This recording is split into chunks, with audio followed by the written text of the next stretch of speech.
La 8e édition de l'Envolée des livres à Châteauroux tient sa bonne place dans la région, dans le couvent des Cordeliers. C'est le rendez-vous des amateurs et des curieux et de tous âges, puisque le salon du livre jeunesse y tient également salon depuis plusieurs années. Les plus jeunes, justement, pouvaient y découvrir la calligraphie ou s'exercer à l'écriture, ou bien encore travailler leur orthographe avec la dictée publique de Tristan Banon.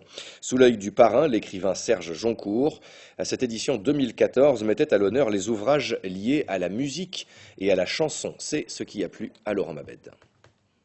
Pour sa 8e édition, l'Envolée des livres avait choisi d'associer les mots et les notes. Une thématique qui ouvrait grand la porte aux mélomanes et aux auteurs spécialisés du genre musical.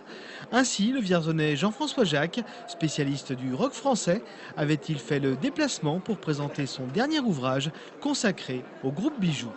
Un trio aujourd'hui oublié du grand public, mais qui connut son heure de gloire à la fin des années 70.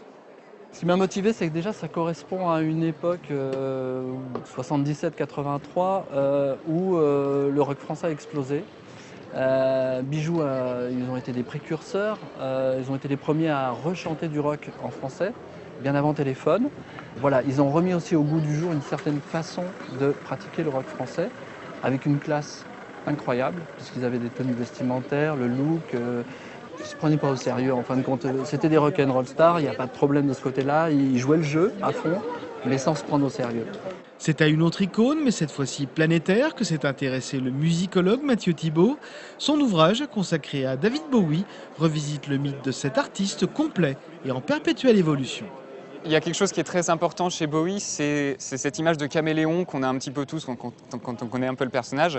Cette façon, en particulier dans les années 70, d'évoluer avec des images différentes tous les ans, tous les 6 mois, même très rapidement.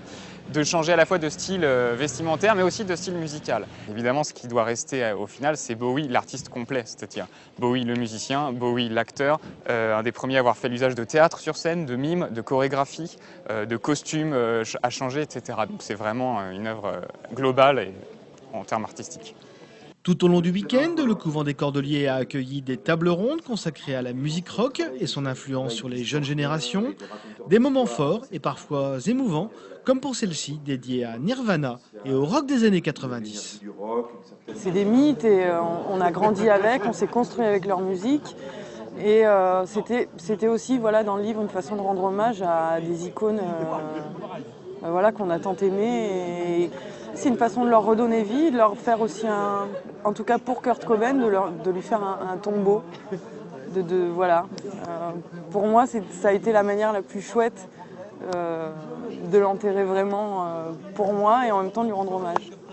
Avec 120 auteurs présents tout au long de ces 2 jours, sur tous les thèmes et tous les styles, l'Envolée des livres conforte son statut de grand rendez-vous régional pour tous les amoureux du livre.